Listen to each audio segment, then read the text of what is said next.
राज्यातील परिचारिकांच्या बाह्य स्रोताद्वारे पदभरती व इतर संवेदनशील प्रलंबित मागण्यांच्या अनुषंगाने महाराष्ट्र राज्य परिचारिका संघटना मुख्यालय लातूर संघटनेने आपल्या सर्व शाखांसह राज्यव्यापी आंदोलन सुरू केले असून या आंदोलनाद्वारे आपल्या विविध मागण्या मांडल्या आहेत, ज्यामध्ये बायोमेट्रिक हजेरी परिचारिकांना बायोमेट्रिक प्रणालीमधून वगळण्यात यावे, पदनाम बदल केंद्र शासनाप्रमाणे राज्यातील परिचारिकांच्या पदनामामध्ये बदल करण्यात यावा, परिचारिका संवर्गातील कर्मचाऱ्यांना बदली धोरण 2018 मधून वगळून प्रशासकीय बदली न करता विनंती व तक्रार आधारित बदली करावी, राज्यातील सर्व रुग्णालयामध्ये पाळणाघर व चेंजिंग रूम उपलब्ध करून देण्यात यावे, राज्यातील सर्व संस्थांमध्ये रिफेटिंगसाठी डेटा एंट्री ऑपरेटर उपलब्ध करून द्यावेत किंवा परिचारिकांच्या अतिरिक्त पद निर्माण करावे, महात्मा फुले जन आरोग्य योजनेअंतर्गत परिचारिका संवर्गातील कर्मचाऱ्यांना देत असलेला प्रोत्साहन भत्ता सप्टेंबर 2018 पासून देण्यात यावा,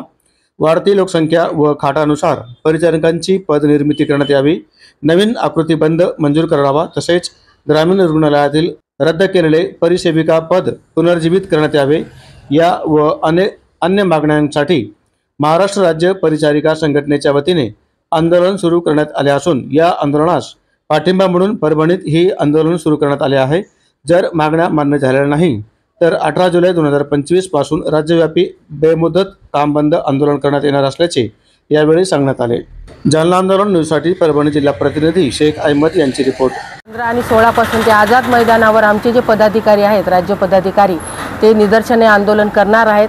आमच्या जर रास्त मागण्या मान्य झाल्या नाही तर आमचा बेमुदत संप चालू राहणार आहे त्या बाबतीत। आणि आम्ही कंटिन्यू जोपर्यंत आमचे पदाधिकारी आम्हाला ते माहिती पुरवत नाहीत जे काम आमचं बंद करायचं का काय आहे तोपर्यंत आम्ही बेमुदत चालू ठेवणार आहे। तर इथं कसं झालं, एक सरकारचं धोरण असं आहे की आपल्या DHS मध्ये 90-10चं आहे आणि मेडिकल कॉलेजला 20 आणि 80चं 80-20चं आहे। तर आपलं असं म्हणणं आहे की त्यांना बरोबर समान जसे लेडीजला आहे तसं त्यांना सुद्धा समान भेटलं पाहिजे आणि गुणवत्तेनुसार त्यांना भेटलं पाहिजे।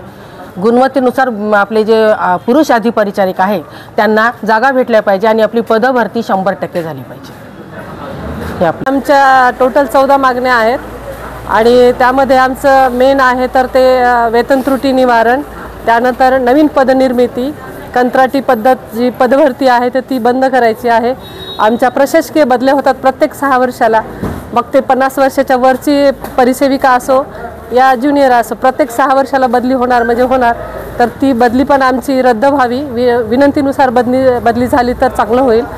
आणि दुसरं विद्यावेतन आहे, मुलींना 40 वर्षापासून स्टुडंट GNM स्टुडंट किंवा NM स्टुडंट आहेत तर 40 वर्षापूर्वी जे विद्यावेतन भेटत होतं ते आजही तेच आहे, 300 रुपये अतिशय तुटपुंज विद्यावेतन आहे।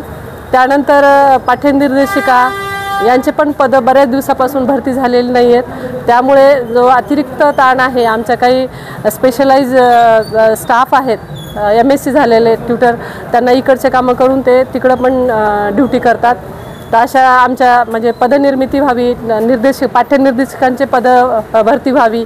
त्यानंतर आमचा पदनाम बदल आहे, तर पदनाम बदल पण आमची खूप दिवसाची जुनी मागणी आहे, ती पण सरकारने मान्य केलेली नाही आहे, तर ती एक महत्त्वाचीच मागणी आहे।